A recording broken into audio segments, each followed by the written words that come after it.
The rule from digestion is you need diversity. You need colors, you need different substances, but also because our gut is a universe of these creatures, the intestinal flora. So the diversity is what really gives more things to your gut to work and to feel well.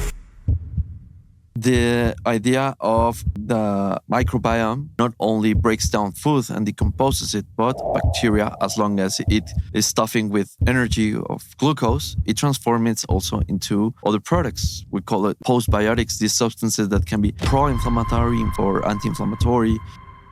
So what kinds of foods? People are going to want to know what kinds of foods are injuring or hurting their gut. Dr. Francisco de la Vega is a leading surgeon and endoscopist from Mexico City who's changing the way we think about gut health. Certified in both general surgery and gastrointestinal endoscopy. He's a fellow of the American College of Surgeons and a firm believer that we live in a gastrocentric world. From reflux to bloating and beyond, Dr. de la Vega is on a mission to help us break the cycle of digestive dysfunction by reconnecting how we eat with how we live.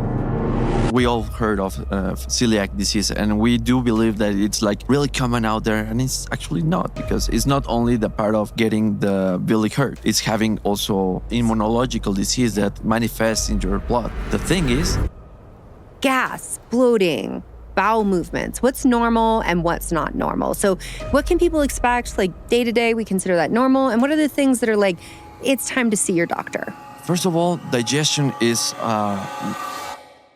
Welcome back to the Dr. Brighten Show. I'm your host, Dr. Jolene Brighten. I'm board certified in naturopathic endocrinology, a nutrition scientist, a certified sex counselor, and a certified menopause specialist. As always, I'm bringing you the latest, most up-to-date information to help you take charge of your health and take back your hormones. If you enjoy this kind of information, I invite you to visit my website, drbrighten.com, where I have a ton of free resources for you, including a newsletter that brings you some of the best information, including updates on this podcast. Now, as always, this information is brought to you cost-free, and because of that, I have to say thank you to my sponsors for making this possible. It's my aim to make sure that you can have all the tools and resources in your hands and that we end the gatekeeping. And in order to do that, I do have to get support for this podcast. Thank you so much for being here. I know your time is so valuable and so important, and it's not lost on me that you're sharing it with me right now. Don't forget to subscribe, leave a comment, or share this with a friend because it helps this podcast get out to everyone who needs it. All right, let's dive in. Dr. Paco, welcome to the podcast. Thank you so much for this opportunity, and I'm very grateful to be here and have a chat with you. Yeah, we met in the emergency room. That's so right. I woke up with the worst pain. And, you know, when you wake up with pain, you're like, well, that's not a good thing if you can't sleep. But when it edged on, this feels about like childbirth level of pain. I was like, I have to go to the emergency room. And I immediately was like, when I went in, trying to explain to them, like, I need appendicitis ruled out. Is this cholecystitis? Like I was going through everything. Amazing care, I have to say. Like that emergency room, I was like, man, if they let me sleep, like it was so great. But they wanted to give me Cipro, which is an antibiotic. And I immediately was like, we don't have a culture. There's no way to know this is bacterial. Get me the gastroenterologist. And then you arrived. Yeah, that's right. Can I say where I work? Where you can say anything you like, yeah. So we're at it's called here the English Hospital, the American British Cowdrey Hospital. And it's a really cool hospital. I really like working in there. And it's not like I don't work for the hospital. I have a private office in there. And every now and then we're on call for the whole week. Like you're part of the gastroenterology team. And for this week, you're going to take all the emergencies. Whenever someone asks for a gastroenterologist, they're going to call you first. Okay, that's fine.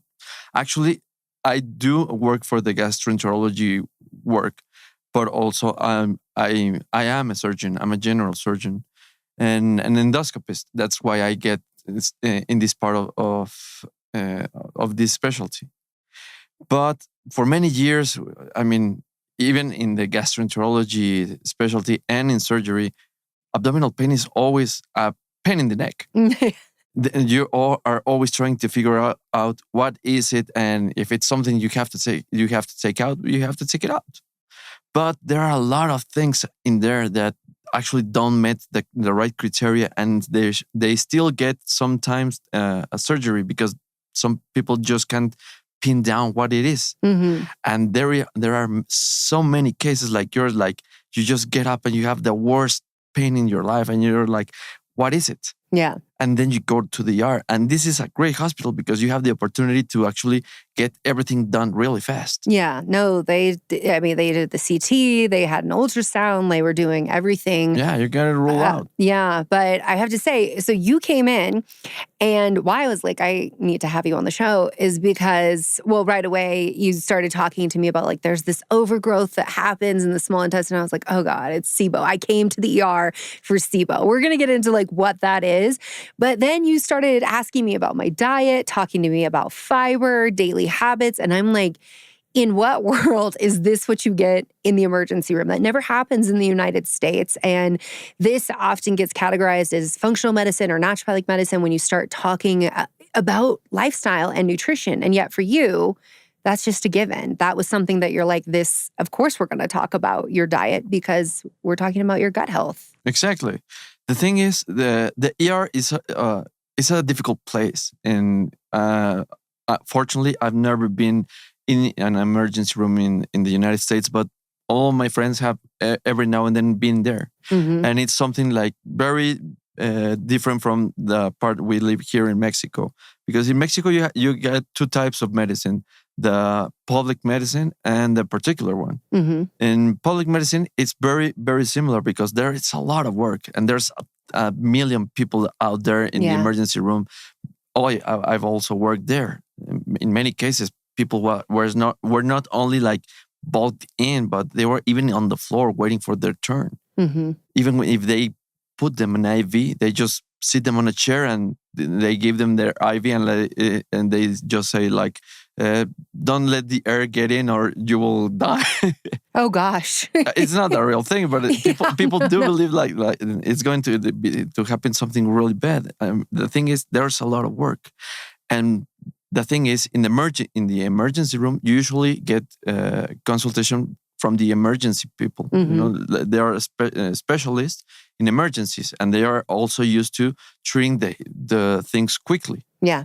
And that's why you usually don't get that kind of interview with the specialist because it's like, okay, if it's are you dying or not? Are you dying or not? Get out and go to something else. Yeah. But it was a good opportunity, and then we met, and that's the thing I always need to ask people, because the thing is, when they come in and they have a lot of pain and we have ruled out important things like appendicitis and cholecystitis or any other emergency that actually needs surgery, everybody is like, well, then what is it? Because they just gonna mail me the bill. It's gonna be a lot of pesos and dollars. And you just want to know why. Yeah. And when I need to explain all this at the end, people just like understand, like, so it was what we call it in Spanish, un pedo atorado. What is that?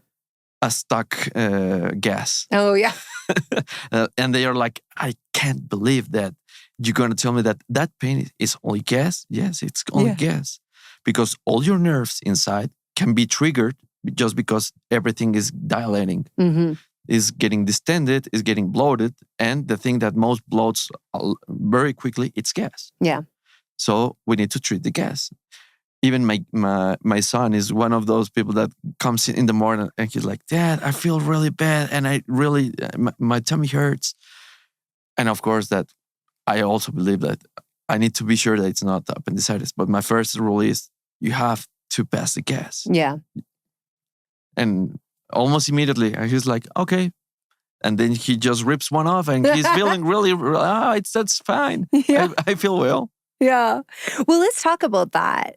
Gas, bloating, bowel movements. What's normal and what's not normal? Okay. So what can people expect like day to day? We consider that normal. And what are the things that are like, it's time to see your doctor? Okay. First of all, digestion is really important part of nature. Every time you read about it, it just doesn't end because it's always more information about it. Everything we used to know, now it's not the same information. Many years ago, I I read the book, a book that is called, I actually don't know in English, it's called El Médico, The Medic, from Noah Gordon. And it's a story about this guy in the Middle Ages in England that goes around with a surgeon, learning how to be a surgeon, that is like being a mechanic. And then he meets an actual wise man that comes from the Middle East, and that he's operating. I forgot the word for catarata. Cataracts? Cataracts, yeah, in the eyes. And he was like, whoa, I need to know how to do that. And he just like, it's the whole story of how he gets into the Middle East. And then he met this great character from medicine history, that it's Ibn Sina or Avicenna.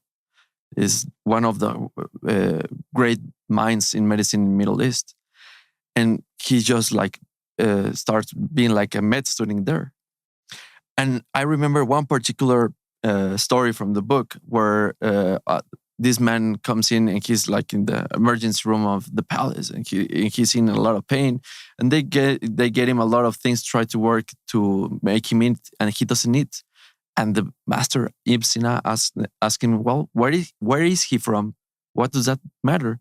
Because that matters what does he eat. Because it's important if he's from this particular region, he will not like your rice. Yeah. You have to give them the other rice. And that really like got into me, like, of course you got to be like, get those details. What do you eat? Yeah. Because people come into the emergency room and they feel really bad, and you have to ask, what are you eating? I already ruled out, it's not appendicitis, it's not cholecystitis, everything's fine. What are you eating? And then everything starts, the typical interview. No, of course I eat pretty well, doctor. Yeah, nobody wants to admit it, right? Every single thing, from the dietary section in the supermarket. And when they start telling you everything they eat, it's like, okay, what else do you eat? No, that's all I eat every single day. And do you have no diversity? It's important to get diversity. And then you start this real conversation, because the thing is, the rule from digestion is you need diversity. Yeah. Not only because the food is in you need colors, you need different substances, but also because all those things you're buying from the supermarket, it comes from a refrigerator. They have conservatives. But if you get to eat what it's from the actual season, it's more fresh. They have more things. And that's part of that important interview with the patient. What are you eating? And then they tell you about your gas and the movements. And you have to ask how many movements you have in every single day, because some people come in with diarrhea or constipation. In Spanish, we actually have two different words to ask about constipation. One is when you don't feel the movement in your gut. Yeah. And the other one is going to the actual bathroom. Call it estreñimiento. It's not the same thing, because one people might feel like they are not going enough to the bathroom. Yeah. So incomplete void. Exactly. Yeah. On the other side, you ask them, you might be could you be constipated? No, I go every day to the bathroom. Yeah, that doesn't rule it out. Yeah. You can still get a lot of things up there in your stomach, still trying to work their things down. So it's part of the thing that how much is good enough. There is no like perfect count. Everybody would like to have like one day go to the bathroom and just feel great. Yeah. That is in the perfect world. But not many people are like that. Some people go maybe one day yes, one day no. Some people actually go, they tend to have many days without going. And you asking, are you feeling bad? No, I'm feeling fine. Yeah. And that's the thing. If the clinic is like, you're feeling okay, then that's it. Many years ago, when I was in my honeymoon, I met this guy in the bus. And he asked me and my wife, are you newlyweds? Yeah. Can I give you an advice? Yeah, sure. And he tell me, if it's not broken, don't fix it. Yeah. Best advice ever. I thought he was going to say, just get comfortable going to the bathroom in front of them now. that was also a thing, But it's been part of my life mantra. If it's not broken, don't fix it. And if a patient tells you, I feel fine. Okay, let's next thing. So that's the thing. If you're feeling well with your movement, that's fine. I think sometimes you even get social pressure of how many times you should go to the bathroom. Yeah. And here in Mexico, many women community like really get apprehensive about this. Like, you're not going every single day, and some women don't. It's me. I'm that mom. Okay. I'm checking on my kids every day. Did you go today? How was it? Asking the questions. Okay. My oldest is almost 12, and I don't do it every day, but I'll just check in with them. Like, was it well formed? Do you have any problems passing it? Do you see any food in there? And he's at the age now where he's like, Mom, and I'm like, I just need to check in on these things because these little things will show up, and it might seem like nothing, and it'll resolve itself. And sometimes it's like, as I was telling you, they had a stomach virus, and it's like things were showing up, and we can intervene early with like, let's make sure we have electrolytes on board. We're going to have some broths because you're starting to have some loose stools, and so you might be getting sick right now. Or, with kids, I have a toddler too, which is the age where, like, if it ever hurts, then they don't want to go again, and you run into that whole cycle. So it's me. I'm that, like, Mexican mama who's being like, let's make sure we're going every day. Yeah, so I'm just going to own that. Okay. I do understand it. I mean, I've been that son. And they're like, I don't know. You're like, I've been the son to your mom. I'm also that dad. But I never asked my son, his name is Patricio. I never asked Patricio if he's like having bad movements, but he also communicates a lot. And he comes in and like, Dad, I'm having diarrhea, or Dad, it's something. Maybe like 1 year ago, he got like a really rough time with going to the bathroom. And I was asking, we were organized like, when was the last time you were eating your veggies? And it was a week like we were on vacation or something.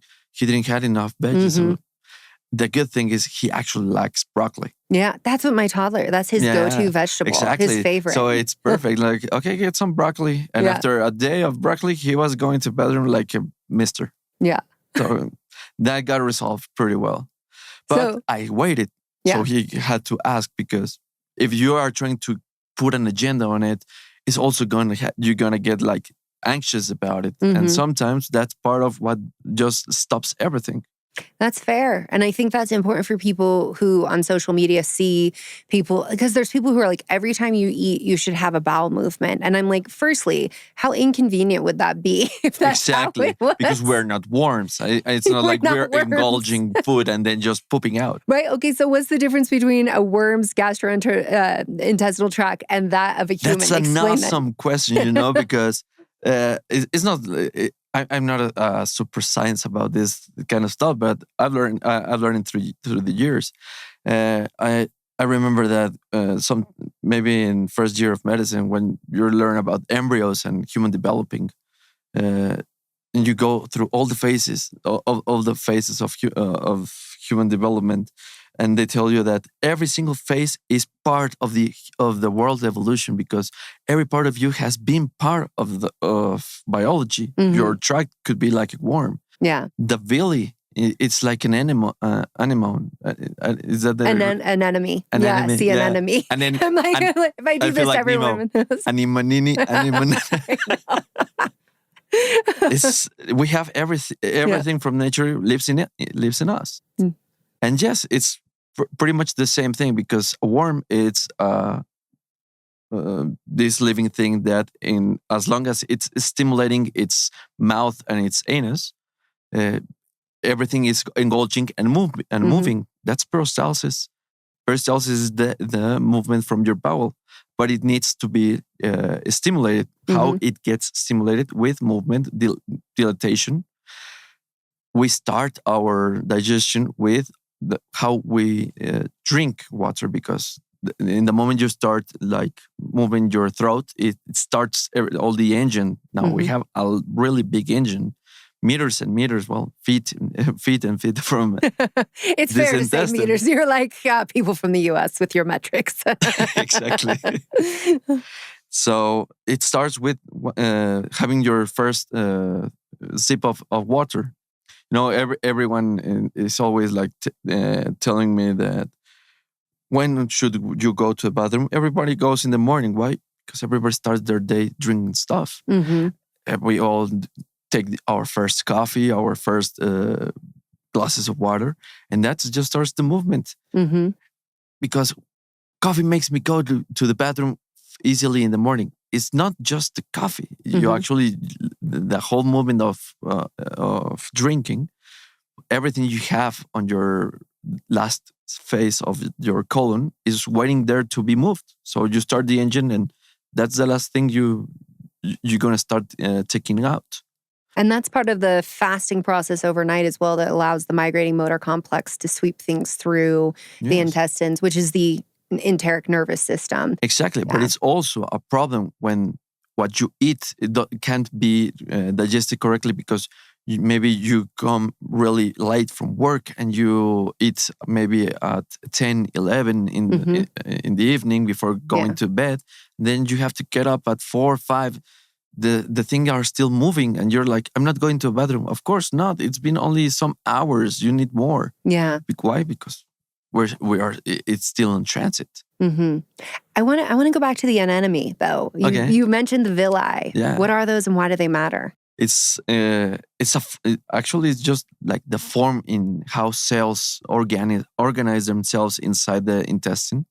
Every villi has hundreds and millions of more cells that this villi, as it's just like the organ like reaching out to the surface. All these cells are out there absorbing everything that comes into the intestine: water, glucose, proteins, vitamins. They are there to absorb it. So it's having millions and millions on this villi is just like having catapults of absorbing organs to put them in there. The thing is, they are also having this interaction with the food as it is, not only with the little things they can absorb. So big things can also, like hurt this villi. And they also interact with bacteria, and they also interact with everything that creates a reaction. And sometimes it villi gets hurt, and they, instead of being like really cool grass growing, they start to be like really smooth, and there are no more like great surface to absorb. Why? Because of the chronic getting hurt, getting hurt chronically. I think one of the most well-known that people will relate to conditions is celiac disease. When you get exposed to gluten, that there's the autoimmune issue, and now instead of having these finger-like projections to absorb everything, they're blunted. It's like, okay, taking that idea like for a really cool schematic.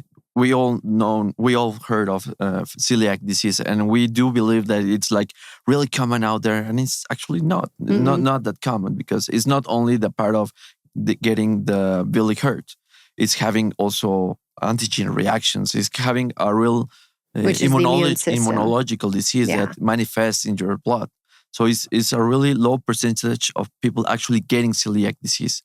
The thing is, there are still a lot more people getting very similar symptoms with food. Just because it's the thing is how we are digesting those things. We think it's food. No, it's not just food. What you are eating is full of preservatives, of paintings, or maybe other stuff. They are being, like they get into the supermarket and they put them like for weeks, and they never those kind of food they never. They never go bad. Never go bad. Yeah, exactly. They never go bad. Them and the cockroach surviving the nuclear fallout. One of my professors used to say that, have you noticed how your bread is not going bad in your alacena, where you put the food? Yeah. Well, it's going to be really, really difficult for your gut to turn it down too. So that's why many of the stuff we are eating are so difficult to digest, because they are full of these preservatives or dyes, everything, Yeah. So what kinds of foods, people are going to want to know what kinds of foods are injuring or hurting their gut? it's not like we don't have a list of the most wanted of this. This shouldn't Most be. wanted. No. I would love that. That'd make it easy, right? It's so difficult because everyone wants just like the pinned down instruction of what I shouldn't eat to feel well. The thing is, we don't know. Sometimes I really like to quote the fiber fuel. Yeah, well, that was the book you brought up when I was I'm laying in the ER, and you're like, "There's this book called Fiber Fueled," and I was like, "It's amazing." My friend Dr. Will Bolsowitz wrote that, and I found that book asking Google the thing that actually will answer in this book because it was perfect. What kind of fiber I need to show my patients? Yeah, and the answer is you need not just one kind of fiber. You need a whole lot of fiber. But the thing is, you need cool fiber, like from the season, not from the refrigerator. And it's not just one kind of vegetables. You need all of them. You need colors because every color represents a different kind of vitamin, a different kind of supplement. All of them are important. And the golden rule is diversity of that fiber. So if you want the list of what should I eat, everything from the veggies, it's fine, but be sure that it's fresh. It's cool to buy them from the farmer's market because they're going to be a lot more organic. The thing is, even the organic work has gone like really far into the capital market world, and everything in the market now is organic. And you see organic food in a tray full of plastic, like maybe that's not so organic now. I know. I always encourage people, if you have a farmer's market, actually talk to the farmers because sometimes it's too expensive and cost prohibitive. They can't use the label, but when you talk to them about what are their practices, you find that they are using organic practices or trying to use the least harmful pesticides. I just saw recently, and I shuddered because broccoli was one of the ones that they're pulling one of the pesticides used on cruciferous vegetables because if the U.S. government is like it's bad, it's bad because they wait until it's like almost the worst. And seeing that, people get concerned about how it impacts reproductive health, how it impacts hormones. But what you're saying right now is these things we also have to take into consideration about our gut. Okay. You've said a few times, like, we need diversity of fiber. Why is that so important? Because first of all, not all vegetables are available every single day because we have seasons, and there are popular ones. Oranges are always popular, but oranges don't grow every single season in every single month. You have to have a lot of oranges, and then those oranges go into a refrigerator and go into a laboratory where they put down some conservative to keep it shiny and cool. But then that will affect your gut. Also happens with a lot of fruits and vegetables because they need to be sold, and since they have to be sold, they need to look cool, and then everything starts. The market, instead of buying it from the farmers market, they're gonna look for another laboratory that sells them that they still look cool because they put them in a refrigerator. But that is gonna affect all the people consuming that. So, do you think we're doing enough research on how we're manipulating foods, on the preservative process, on the pesticides we're using, like how the food industry is operating? Are we doing enough research to really understand the impact on our gut? Totally. I do believe that there is enough research. The thing is, we need regulation. We actually. So you think there's enough research to say some of this stuff's bad and we need more regulation? Is that what you're saying? What? Let me think about it because maybe later I won't know if that's what I'm saying. But there's the thing. The thing is, there is a lot of information, and there's always a lot of information around, and you can use that information to point out some ideas. Can I let me tell you? One professor one time we were talking about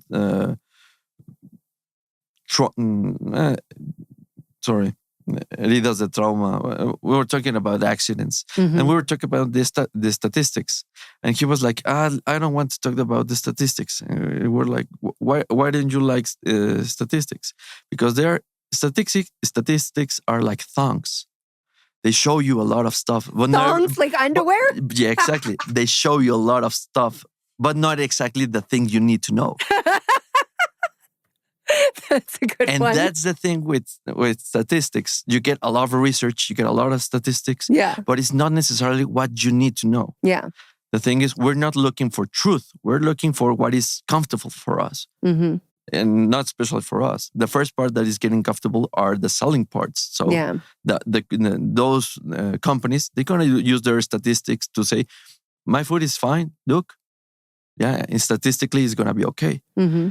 But the thing is, we, the consumers, we need to just we don't need the statistics. We need to use our common sense just to say, okay, maybe I do not need this broccoli in December because broccoli maybe was from a different season. Mm-hmm. I need something more in the farmers market. There's a lot more vegetables that I haven't tried. Mm-hmm. Maybe you need those vegetables because since you haven't had it, you need that diversity. Mm-hmm. Okay.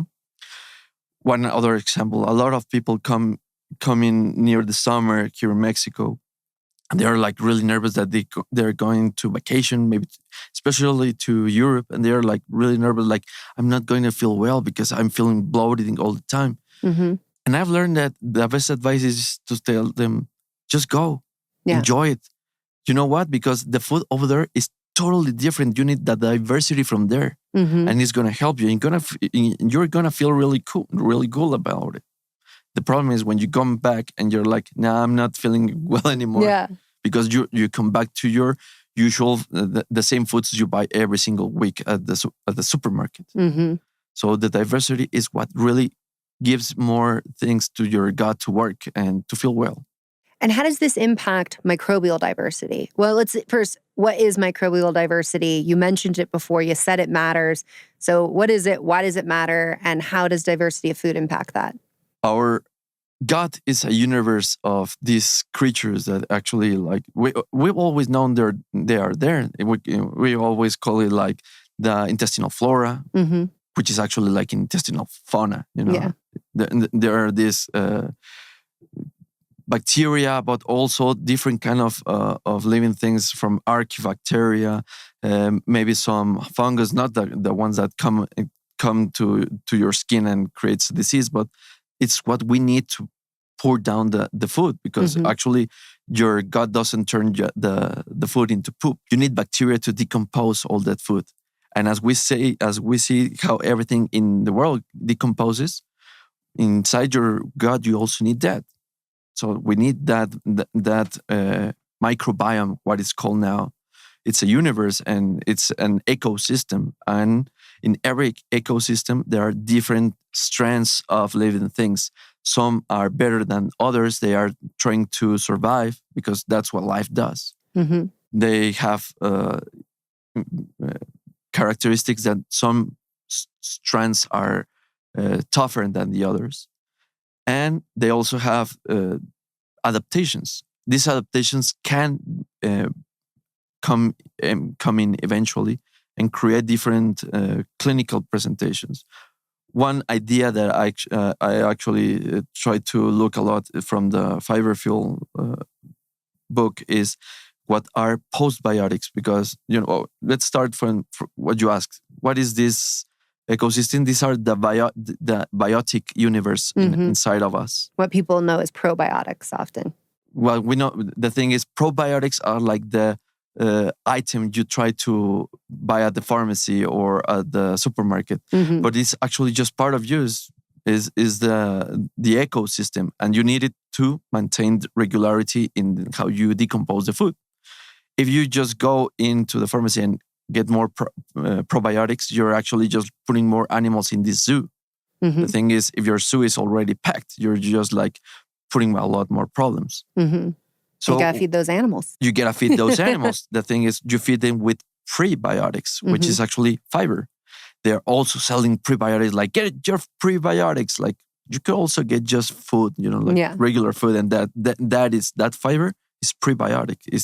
How is it in Mexico? Because in the U.S., we recommend 25 grams a day, and we know that the average person's hitting about 12 grams of fiber a day, which means that many people are falling below that. Yeah, in Mexico, nobody... corn, not the best source of fiber. First of all, nobody is counting the fiber, because I'm also counting fiber, bowel movements and fiber. At least around the social world where we work, nobody is like, I take these many grams of fiber. No, they just, because in Mexico, you think of food as family time. And there's the breakfast, and there's lunch, and there's sometimes dinner, because dinner is not like in the US where you come in after work at 5, 6 and everybody's already. Now, dinner here is like, I'm just stressed out and I want to get something to eat and turn down the day. Sometimes dinner is the worst part here in Mexico because everybody is just like tired. And when they get to dinner, or la cena as we say it, quesadillas. And they just start packing cheese and tortilla down their throat for in the night. And it's really difficult to process that over the night. And on the very next day, they're still feeling bloated and they start having pain in the morning. And they were like, I'm going to die today. Yeah. You can definitely feel that way, especially if you're someone who's lactose intolerant and you overdo the cheese. You brought up, so far we've talked about like some of the habits being eat seasonally, make sure that we're getting good sources of fiber, and you can achieve that with eating variety of food. But you just mentioned mealtime being like family time, and that's got to have some benefits to digestion. Yes. Well, if you put it romantically, yes, because everybody thinks like, family time is you're gonna get good vibes and feeling like really emotional, and it's gonna help your gut because you're feeling well. Not necessarily, because not everything just translates from good feelings into good movements. The thing is, in families, you can always have many expectations, especially what are you eating. Sometimes there are families where, especially here in Mexico, like, I just want something, a couple toasts, and your mama here is like, are you just going to eat that? No, you need to eat more. Come on, son, have this and this and this, and then you start packing. And maybe you're just the boyfriend in the table, and they are asking you like, are you just going to eat that? And you start eating more. The thing is, you start eating more than you can digest, and that can be a problem.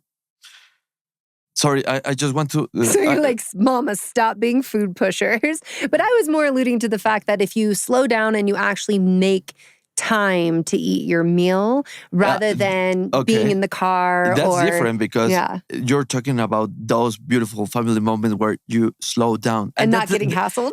The thing is, you slow down. Yeah. It has to be like a really great phrase for also gut health. You got to slow down because you get to chew your food. Because if you chew it really well, you're gonna be, you're not gonna, the difference between engulfing your food and just like chewing it, because you're gonna feel a lot better. It's gonna help the process also, because you need that food to mixed with your saliva and getting really easily to go down. Sometimes people just like engulf the food and they're like, I'm done. Yeah. No, slow down. It's important.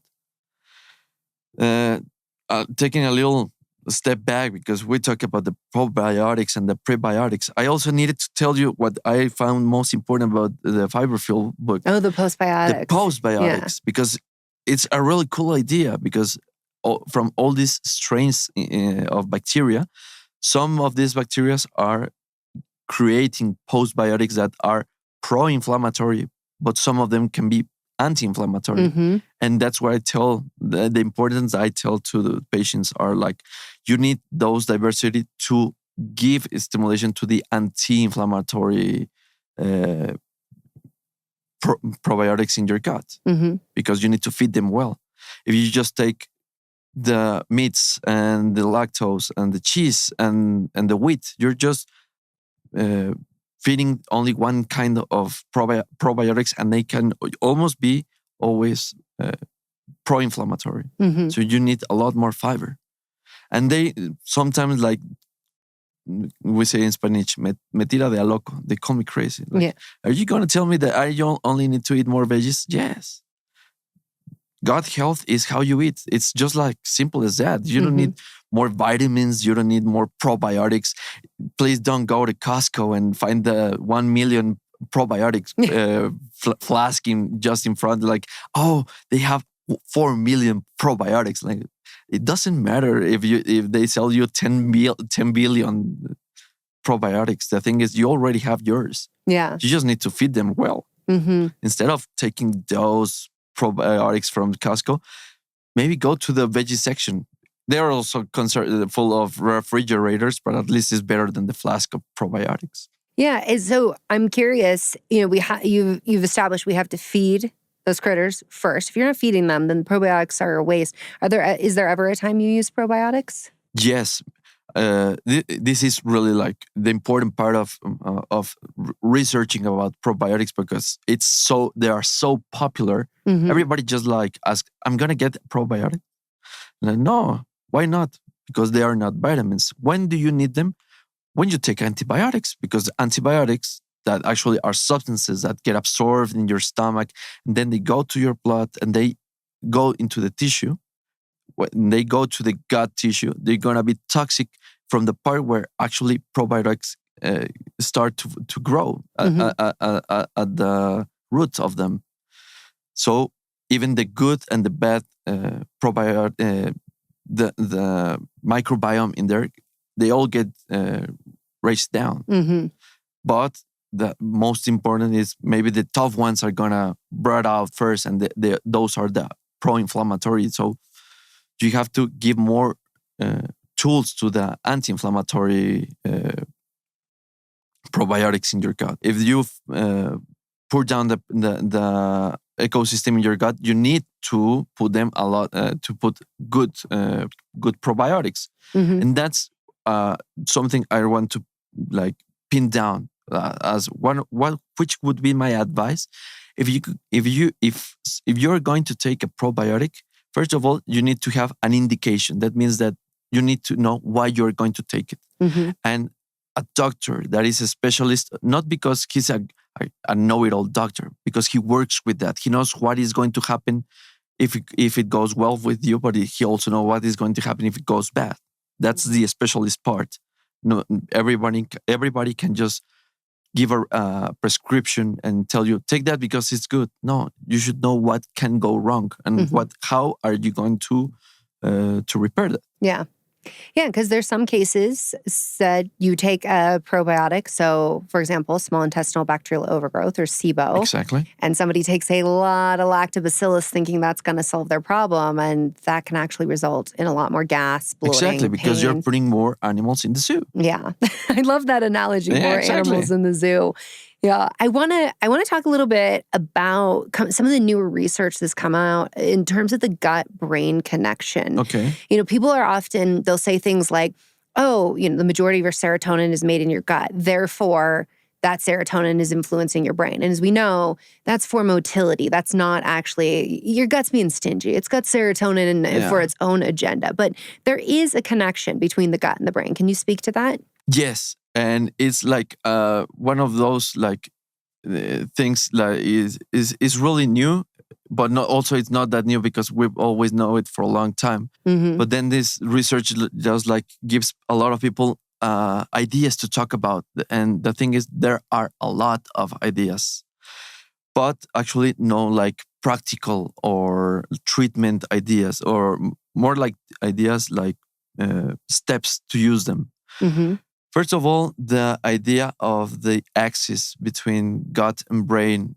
This is the thing, because even many years ago, it was described how the gut communicates with the brain through our nerves, our vagus nerve, and all what we know of as the autonomous nervous system. And then the brain tells the gut when to move, how to move, and then the gut starts moving. And depending on what you are eating, it's also telling the brain, I need more of this, I need to slow down. And the first thing that comes to idea is like, okay, that means that if I'm nervous, my gut is nervous. Not necessarily, but a lot of neurotransmitters are going to get stacked up. And then that creates a change in the movement. But it's also a habit. Mm-hmm. So when people say like, I have nervous colitis, and my first answer is always, that doesn't exist. Sorry. It's not.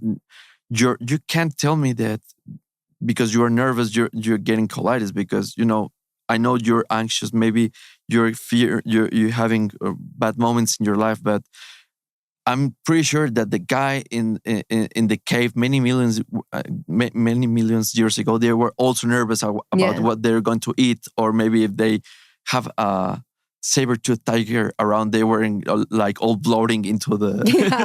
Can you explain what colitis is, though, so people are on the same page with you? Colitis.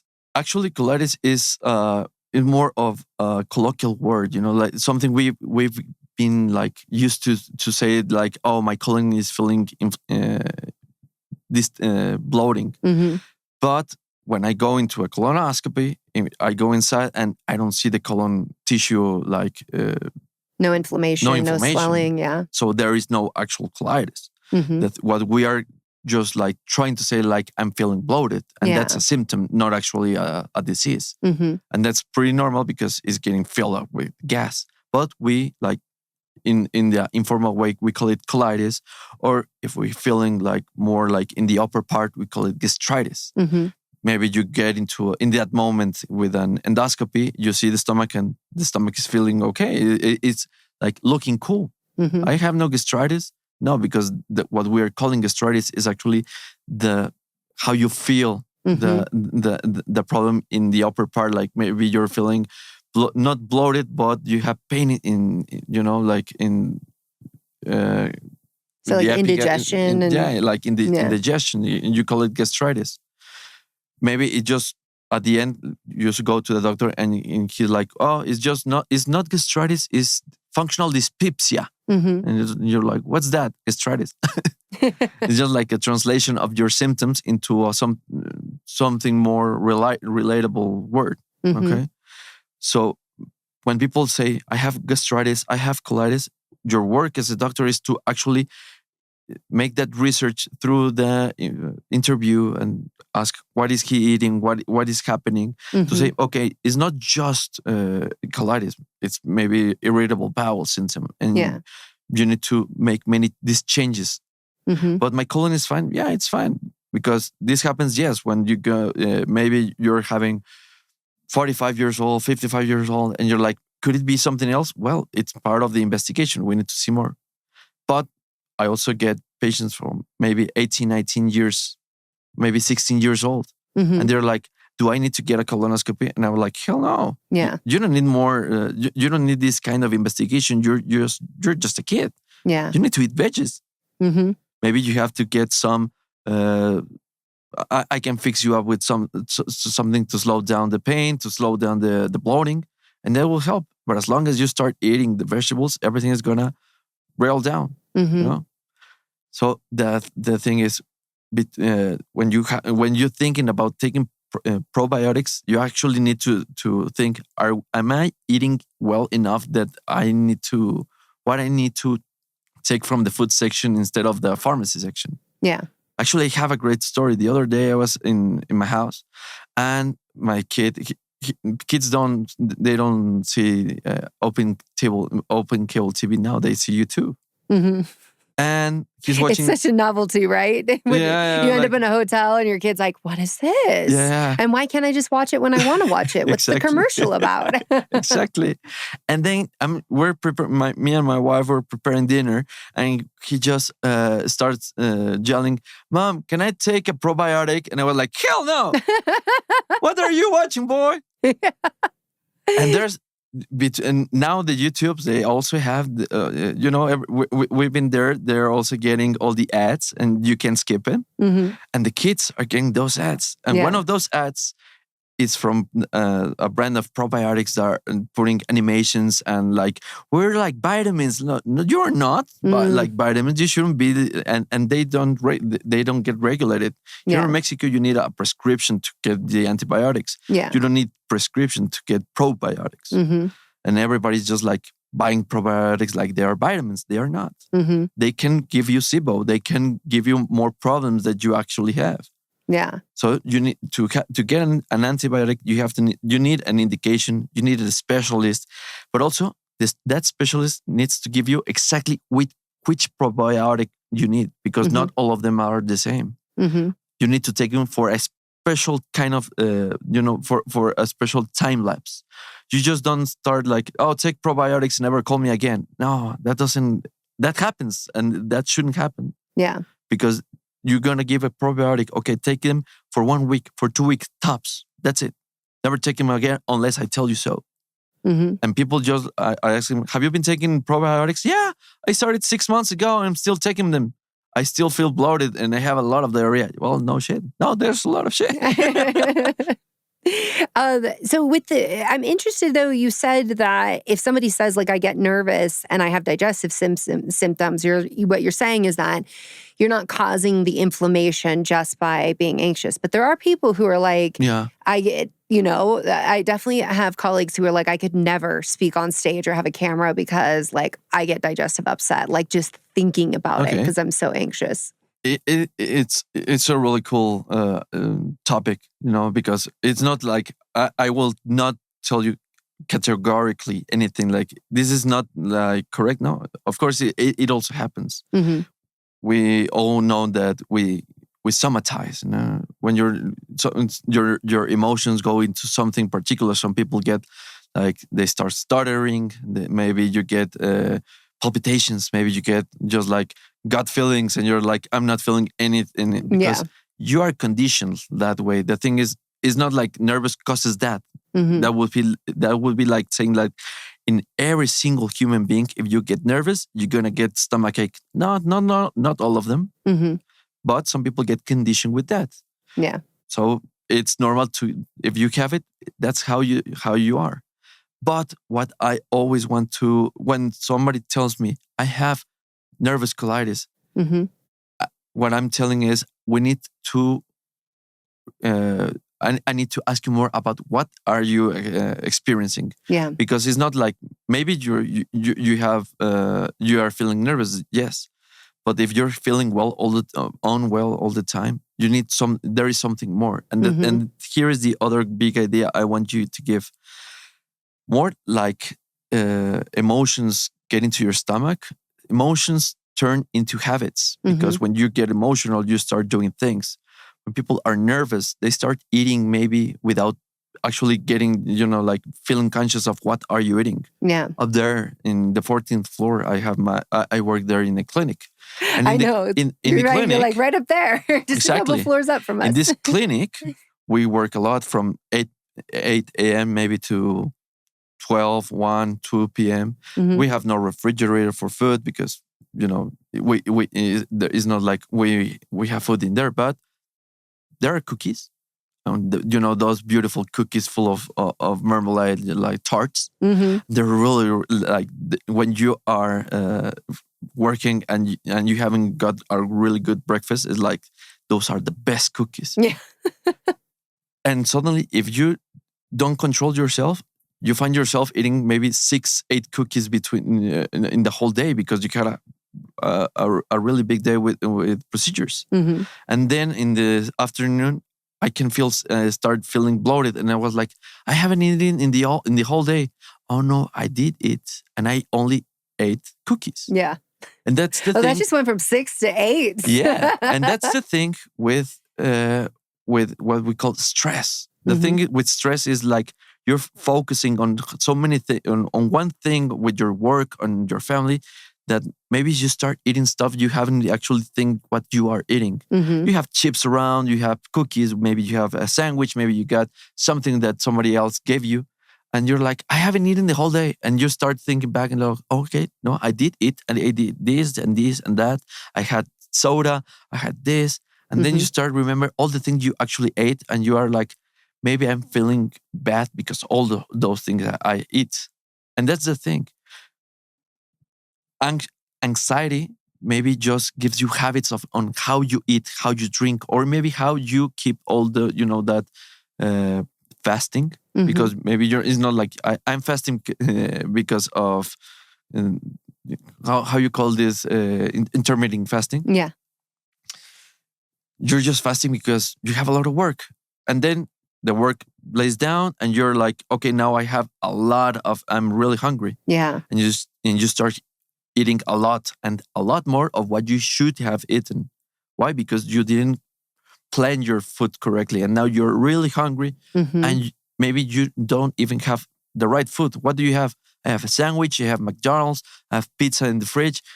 You are hungry and you're craving and you're about to eat a lot of trash food. And on the next day, you're going to go to the doctor and then you're going to say, I'm feeling bad because I've been anxious. No, you were anxious. You were fasting. You didn't find the right food. And you just start packing what was really like bloating food. Yeah. That's the thing with emotions. They are not always in your mind, but they are in your habits. If you change your habits, if you take care of your habits, that's how you're going to feel the rest of your days. Because health is not just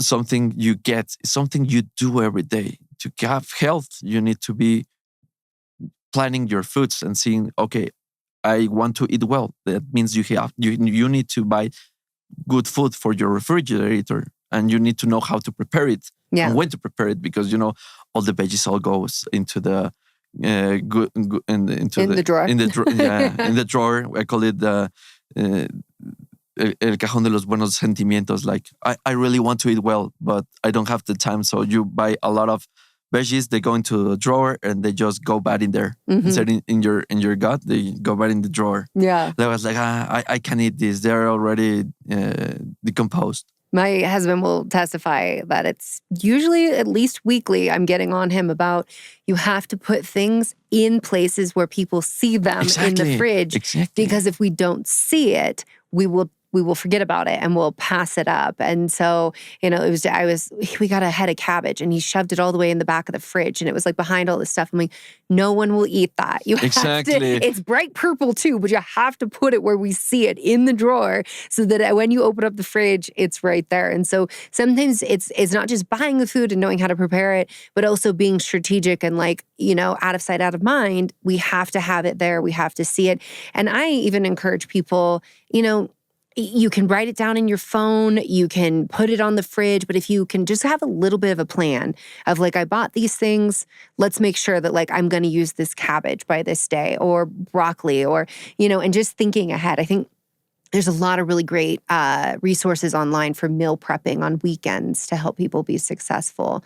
So you brought up IBS and we were talking about the emotional component of things. And I think often doctors will just say, I'm going to just throw this in the category of irritable bowel syndrome. This is IBS. What other conditions can present as IBS and what should doctors be working up, looking at, and patients be mindful about? This is really important because IBS can be anything. The thing is, you start feeling bloating and you get colitis, you get gastritis. This is actually just IBS because you're feeling distended.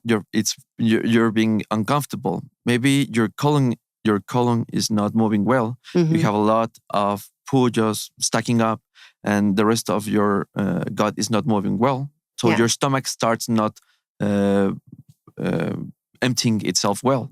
You start having reflux. And everybody's like, oh, you have reflux? You need more omeprazole or more. But I'm pretty sure that we haven't been millions of years in this planet just to find that we needed omeprazole to avoid this problem. You mean we didn't evolve and it's not a medication deficiency we have? Exactly. Like, oh, you need more omeprazole. No, you need to go to the bathroom. You need to empty your colon, to empty your stomach. One of the good things about the intermittent fasting that I found is that you get a lot of time to digest your food. So you actually get a lot of empty space, and many of these symptoms can resolve just by getting more time to digest. Yeah. The thing is, we are always having we're always thinking about our next meal. Culturally, around the world, we have breakfast, lunch, and dinner. And on the next day, oh, now it's Friday. We also have that cool dinner with friends. So we're going to get 2 dinners and pizza. And on Saturday, we're going to go see a family. So we're just eating more than we can actually go and empty our colon. So eventually, we are always going to be constipated. Yeah. We're just getting used to it.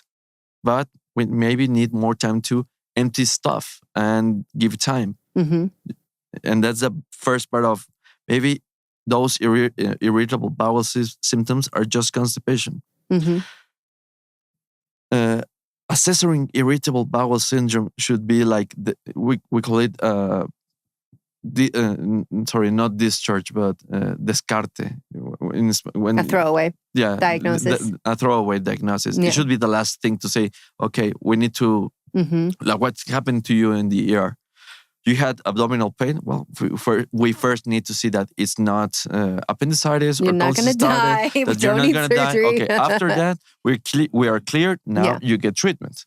The thing is, you were on the right side of thinking, I need first to be sure that there's nothing worse first. Mm-hmm. But many people are like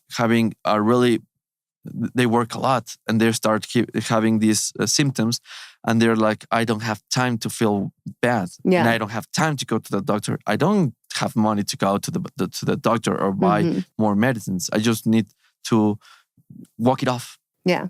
And it doesn't walk off. Walk it off, rub dirt on it, you know? Yeah.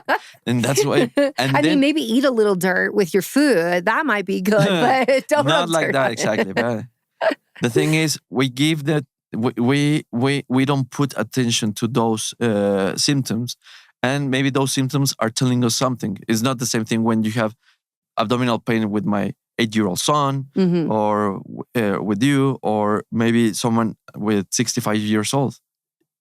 Each age has to take you to another different level of thinking. What could it be? Yeah. I know if an 8-year-old is having this kind of pain and it goes away when they just rip one off, it's just gas. Yeah. Maybe it's just gas for all of them, but I have to be sure that maybe those people with 50, 60 years old, they don't have something else. And then we have to make sure we give them these recommendations. Why? Because there is also problems that we call screening. All human beings can get these things we call tumors. Yeah. That why we get them? Because we are humans. We are living tissue. Our tissue can regenerate, but it can break down. And some of these errors translate into growing tumors. So one of those tumors that are really important and common are colon tumors, colon cancers. And they don't tell you, I have a tumor. Yeah. They are just growing. And maybe they are causing symptoms. Maybe they are not causing symptoms.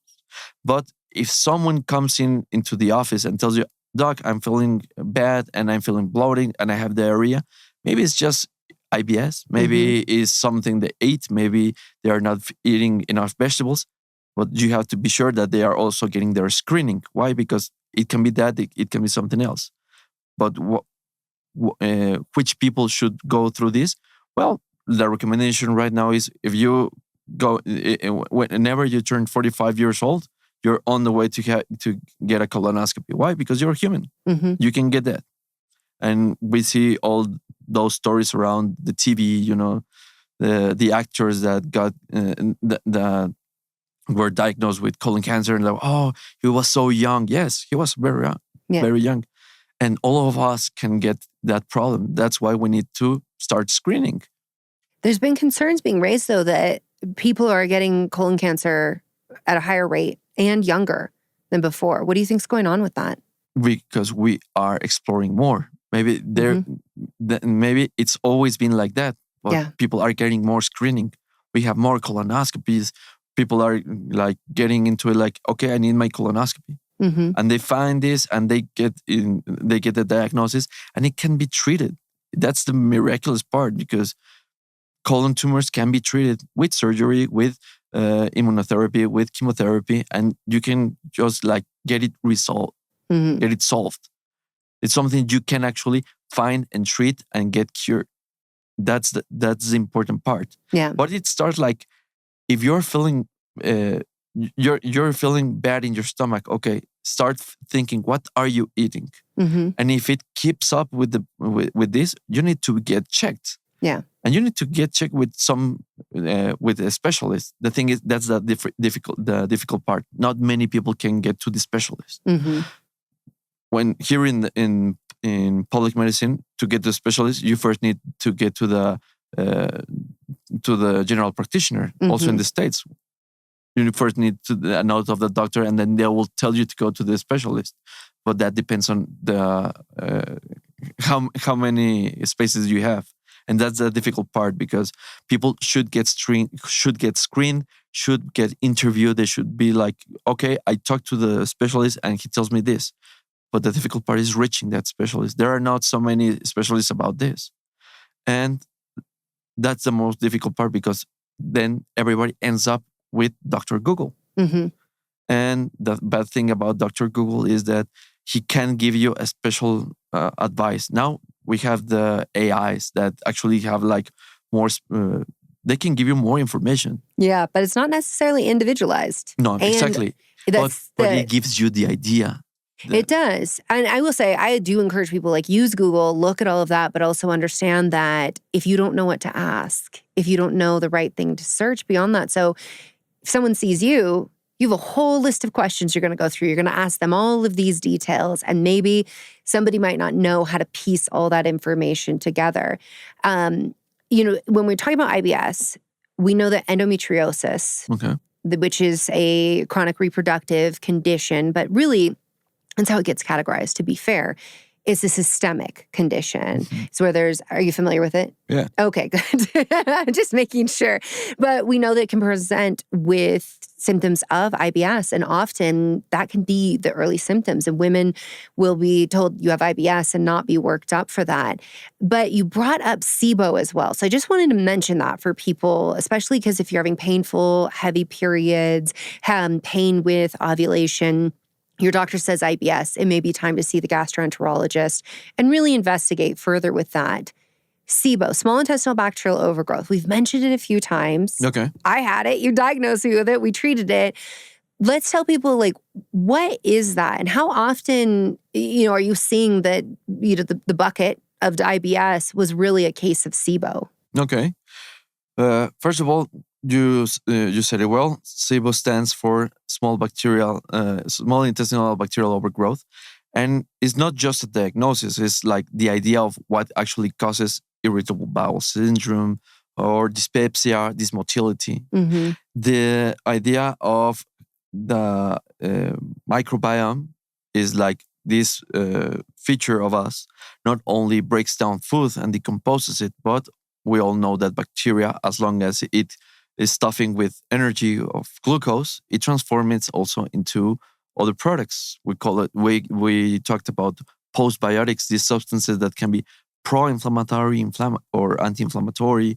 They are part of the communication between the gut and the brain. All these substances are in communication. But this bacteria is also producing gas, because that's what bacteria do. When that's how we know natural gas, that is fuel, and it's part of nature. And when you pass gas, it's not you who made that. It's your bacteria. It's your bacteria. Yeah. So if somebody says that smells, you say, that's my bacteria. I'm so sorry. Yeah. Like, blame them. I'm just the host. Yeah. I'm just the vehicle. They're hanging out. The thing is, they are the machine that is creating the gas. Mm-hmm. And whenever you feed them, which, depending on what are you feeding them, that's why with the phrase, what are you feeding them? Yeah, your bacteria. Mm-hmm. They will create more or less gas. But if as long as they are also this living feature of yourself, living things tend to grow. And if you give them a lot of energy, it's not like they're going to start doing a city in there. Mm-hmm. If you give them more energy, they're going to continue to reproduce. And the tougher strands are going to reproduce faster than others. But maybe the other ones that are not that tough, maybe they are the good ones. Mm-hmm. So you need to be like giving enough food for all of them.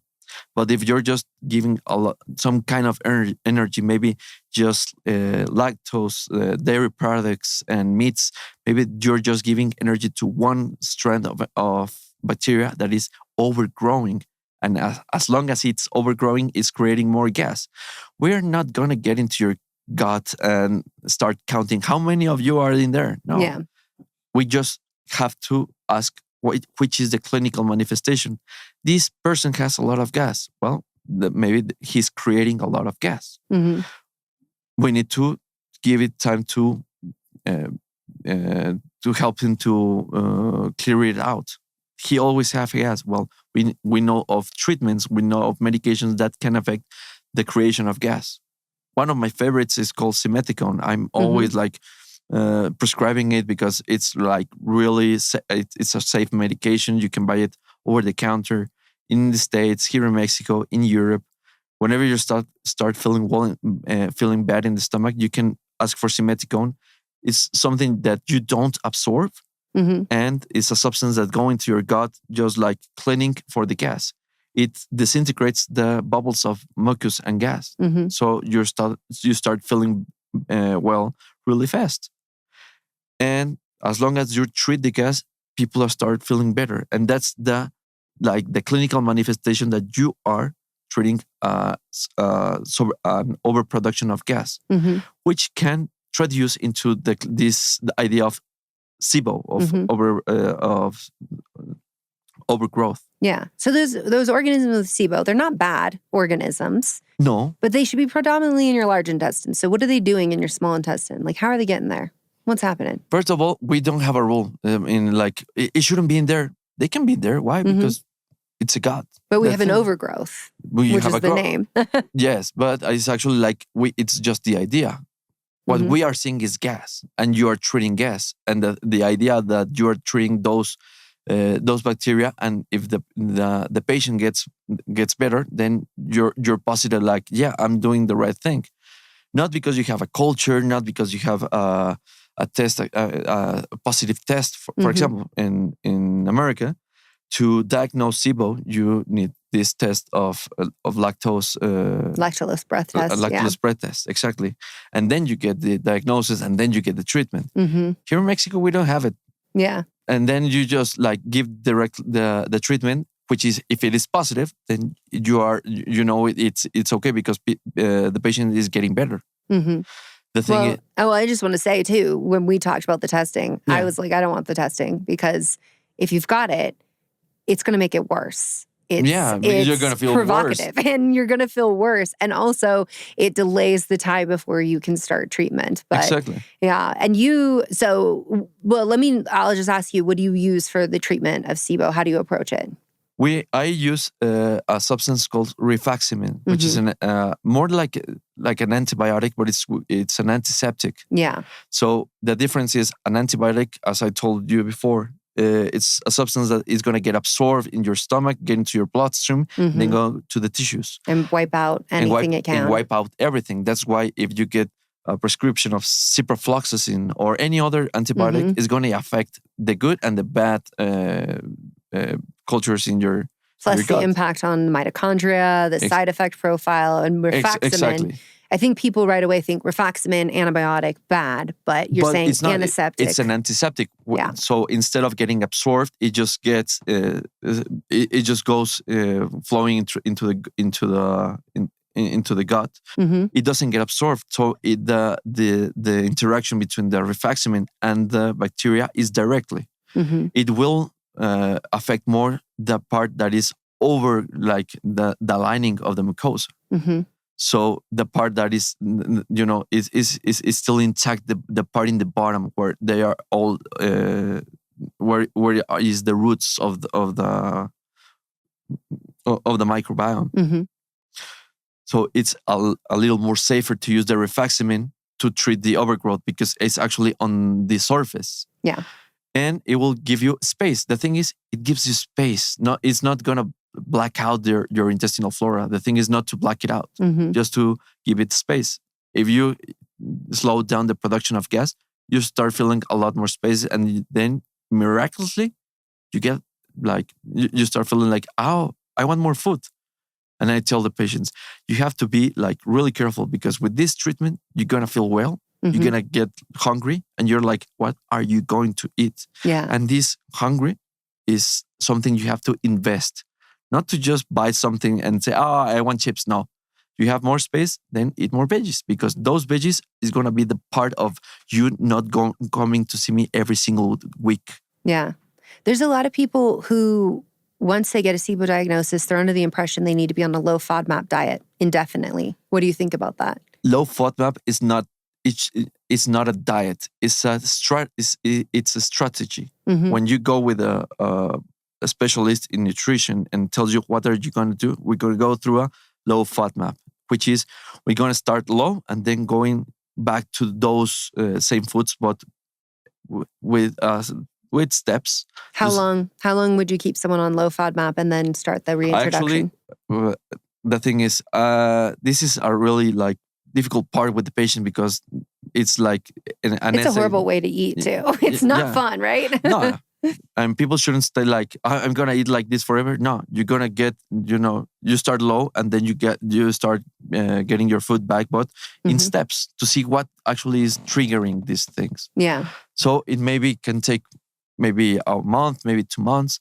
But the thing is, I do work this part with specialists in nutrition because as long as I get the opportunity of getting to work with consults and procedures and endoscopy and colonoscopy and surgery, I don't always have the time to assess the diets. So I do work with nutrition in this part, and they have this strategy of, if I tell them this is a patient with SIBO, this is a patient with colitis, they know they need start with a low FODMAP and then go back to their regular food, but taking notes of what they need. The thing is, they shouldn't go back to the regular diet because the regular diet is the thing that started the problem. You need to introduce new foods. Maybe these people are not getting enough vegetables or the right vegetables. Yeah. Or they just need more kind of vegetables because they're always getting the same side salad. I love that, when you ask people, do you eat vegetables? Yeah, I eat salad every single day. There are more vegetables than just salad. And the thing is, salad can be a good thing. They have with lettuce, with spinach, you can get a lot of iron and good things. But if you eat it every single day, the thing is, we are not herbivores. We do not have more than one stomach. Yeah. And we can't create, we can break down leaves as herbivores. So you're saying also get cooked vegetables in. We need cooked vegetables. Yeah. The thing is, if you get a whole week of salad, you also get constipated because all those leaves, they're going to get into your colon and they're going to be like really difficult to move because we are not herbivores. We need more kind of vegetables. Do you use fasting with your patients who have SIBO? Not directly. The thing is, not like you have SIBO, you need intermittent fasting because some people can. It depends on their lifestyles. Yeah. So I also ask nutritionists to evaluate if that patient maybe he would like to use intermittent fasting. Yeah. But I do give them I ask the nutritionist to assess that part because the thing is, you can't also get in charge of everything. Yeah. Here in my work, I'm a surgeon, then I'm an endoscopist. And now because all the things I've treated, I get into the specialty part of evaluating the clinical part. But I also still need to do the procedures. You need to be aware that you can't do everything by yourself. Absolutely. So you need a team. You need to know where to look for advice and with people that also know a lot of how to treat people just by asking, what are you eating? When are you eating? How are you eating? Are you eating by yourself? Are you eating with your family? Are you chewing it? Are you just indulging because you have to go to work in 10 minutes? Yeah. Those questions are important and is part of how to assess those people. And that's why I work with these nutritionists. I also work with a nutritionist, so I want to just echo. I have a nutrition degree, and so people will often say, like, why don't you handle all of this? Well, because my brain is thinking about like, what labs do you need, and are you going to die, and like, what are all of these other things? And I need someone who can solely focus on it because it's so important. Low FODMAP diet is a lot of hand-holding to get it dialed in, to get it right, to understand. Is it actually causing these symptoms for you, or are you afraid of food? Why I brought up the fasting is because when intermittent fasting, I think it's just in the last 3 years, it became very hot topic. And when it came up, and there were people that were very against it. And I'm like, I've been using this. I will say they have had so many patients with SIBO, who you get into it and they've got a good diet and they're eating the right things. And then when you start asking them about timing, they're eating at 8 p.m., waking up at 5 a.m., eating before their workout. And there's so often just not enough time for digestion. And I love that you highlighted that before, because when people said intermittent fasting, I'm like, that's just closing the kitchen at a certain time and opening. Like, you can in 12 hours support your gut health with that. It doesn't have to be, but there's men in the biohacking space who took it to extreme and who were like, you got to fast for it has to be like you only eat in a 4-hour window. And as you were saying, that can lend people to binging. Last thing we want to talk about today, coffee, good or bad for gut health? Where do you stand on that? I do stand on it's good. Why is it good? But it depends. Oh, yeah, it does. The perfect word for the doctor is it depends. Yeah. Because, for example, here in Mexico, besides the Gastroenterology Association, besides the Endoscopy Association, there is also the Neurogastro Association. And it's like the hot topic right now, because in Neurogastro, you actually look for all this. You have this talk with the specialist. What is going into the world between the gut-brain axis? What is going on with the IBS? What is going on with... And there was on the last conference, 2 or 3 months ago, there was this awesome, talk about which are the which recommendations do we have about different kind of foods, and they just pouring down the list of which were evaluated. We all know that coffee can be good for guts. Why? Because it starts moving. The caffeine can actually stimulate the movement, and that helps with constipation. But people do know coffee is bad for your stomach. Yeah, but we are not all stomach. We have an esophagus, we have a stomach, we have small bowel, we have large bowel. The taking coffee starts with drinking something in the morning, so you start the movement, and that will help you. The caffeine will help you to move a little more the colon. It will help move everything around, actually.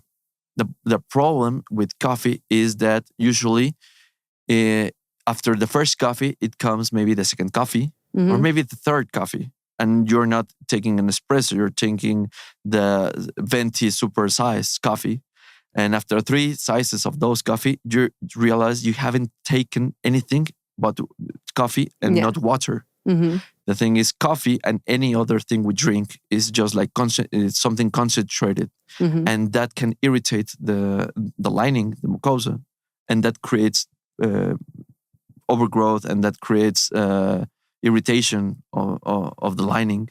And the thing is, it's not the problem that you're taking coffee, is that you're not taking water. You need to pour it down. You need to dilute it in your gut. Yeah. You take a coffee, take a normal cup of coffee, and then take a glass of water. Don't take the venti coffee and then the second venti coffee. Take just a regular coffee and then take water. You want the second coffee, okay, but after water. The same thing with drinking alcohol. Is it good to take a glass of wine? Yes. And after the first glass of wine, take water, not the second glass of wine or the third wine. Here in Mexico, and maybe everyone in Latin America get the same advice when you start going to parties.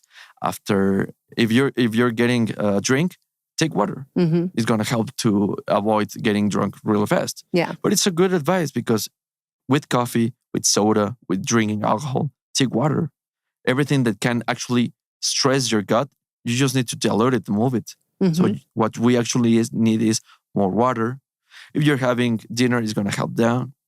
But definitely, coffee can be a good thing in our life. Is stimulating us. It's good. How much water should people be drinking? It's in the books, it's on the internet. We all know. Sorry if I don't call it in ounces, but no, you're fine. 2 liters a day is the regular recommendation. But I don't like when they ask me that. It's like, oh, how many water should I take? What you should do is have a bottle of yourself. Take one of those cool water bottles when you buy it in whenever you want. Target, Disney, whenever. Disney, get your Disney water bottle. Get the bottle of water you want and carry it around. Yeah. So you need one bottle when you from when you go up, when you start your day, and then you go to lunch, you should already finish 1 bottle, 1 liter bottle. And then from lunch to when you go to sleep, you should already take another bottle. Those are 2 liters. The thing is, you need the habit of carry your water around. The problem is not always drinking water, but instead of carrying around water bottles, people carry around soda cans and soda bottles and maybe other kind of things that are not water, and they still irritate the gut because they're not water. The best thing is water. So you want coffee, take your coffee, but take a normal amount of coffee and then get water. You want the soda, take a normal amount of soda and then get water. When we were talking before this, you said often the coffee isn't the problem. It's what people put in it. Exactly. We were talking about, when you go into Starbucks, what coffee do you want? We have super duper frappuccino with banana flavor. And I just wanted coffee. I know. I don't go to Starbucks for that reason. Their coffee's not very good, which is why I think they have to put all that stuff in it. But also I'm overwhelmed. I'm like, I don't want all of this. Just give me some good coffee. I always I just want coffee. Well, but we have this coffee and the dark coffee. I just wanted it. And then they make you have to say they're vente, and it doesn't make sense when they say grande. And I'm like, that doesn't, with the size, I can't with you people. Just let me say what I need to say. When many years ago, me and my wife, we are coffee lovers. We've always loved coffee. And when we were younger, she always liked the Starbucks, flavoring things. And when I started remembering, let me see if I still remember. Then you go into the counter and you're like, I would like a venti vanilla latte with decaffeinated and the lactose. And I was suddenly realizing so you want a coffee with no coffee, with milk with no milk, and sugar with no sugar. What are we eating? What are we drinking? What is it? Because it has none of those things. Well, and as you were saying, coffee having benefits, there's been research, we know it has polyphenols, there's possibly prebiotics depending on your coffee, anti-inflammatory components. You're not getting that if you're going in and you're filling it with all of these other things and there's no actual coffee happening. We shouldn't see always I'm getting all these vitamins from this. It's just coffee. I mean, it's not a miraculous thing. Oh, I will defend coffee. Okay. Okay. Summertime day. I wouldn't put it on a pedestal. It's coffee. Yeah. I also like some teas every now and then. I don't think you've been to Portland, Oregon, sir. If you've been to the Pacific Northwest, we are very serious about our coffee there. I spent over a decade there, and it's not just coffee. It is the wonderful, warm hug that greets you in the morning and lets you know your day is going to be just right. I totally understand it. And I love that feeling too, but it's also I hope this isn't out of line, but I do love memes. I don't know how that's out of line, but just go with because it. It's is the doctor talking about memes? Yeah, memes is the way we connect with the whole world, and it gives the best ideas. And there's this meme I've seen where it's actually from a cartoon I haven't seen before. It's a grown-ups cartoon from superheroes that are fighting this super dad against his super son. And they're just fighting each other. And then they're having this discussion. And through the discussion, a pair of airplanes go by, one of those military planes. And then the dad tells the son, in the original line, he's like, look what they have to do to emulate something we do. We can fly, so they have to imitate us. And then the meme goes when the guy is some idea is looking at the plane and he realized that the plane is imitating what he can do. And this meme is about toddlers. And the toddlers are looking at the planes and the planes are coffee. And they are discussing, see what adults have to do to imitate our energy. And he was exactly, because we do depend on coffee. I know I need coffee, yes, but my son doesn't. Yeah. And because I wouldn't recommend my son take coffee. Okay, that's a good point. And I'm glad you're making that distinction because while I am praising coffee, yes, just because it's good doesn't mean it's good for everybody. Yeah. It has benefits, but maybe that's not true for you. And it's certainly not true. Don't give your children coffee. Please. Because actually, when we live around coffee, now all the kids, when you go to Starbucks, and Starbucks is like the new Disneyland, the new McDonald's, everyone goes around Starbucks. What do kids want? Well, my kid wants the chocolate shake. Maybe some kid is going to start asking for the super duper frappuccino. And they start getting coffee at a really early age. And they're already hyper-stimulated. Yeah. So I had a 13-year-old patient and her mom brought her to me for anxiety. And when I went through like, okay, tell me, let's go through your day. And when does your anxiety occur? And her she was drinking more coffee than I do in the morning, not eating breakfast, having a full, we're talking like 20 ounces of coffee, and then having another when she went to school. And I'm like, I don't think you have anxiety. I think you have a normal physiological response to not eating and then drinking a ton of caffeine. So I always say to people, like, when it comes to coffee and people talk about energy and the problems, like, oh, coffee's draining. It's the sleep you're not getting that's the problem, and that you need coffee. It's not that coffee is the problem. It's that we're skipping sleep and then depending on coffee. Yeah, and that's the thing. When they go to the gastroenterologist and say, "Doc, can I still drink coffee?" Yes, you can, but how are you drinking it? Because if you're telling me that you're a binge drinking coffee from the morning to the night, of course you shouldn't drink it like that. Doc, can I eat? We love chili. We love spicy food here, and it's a really and it's a good thing for gut because it also stimulates the movement. But it depends on how are you preparing it. If you are asking me, can I take spicy stuff? Yes, you can prepare it. But if you are telling me that you're putting your salsa on 3-4 quesadillas in the night, maybe you shouldn't be taking those quesadillas in the night. The problem is not the salsa or the quesadillas.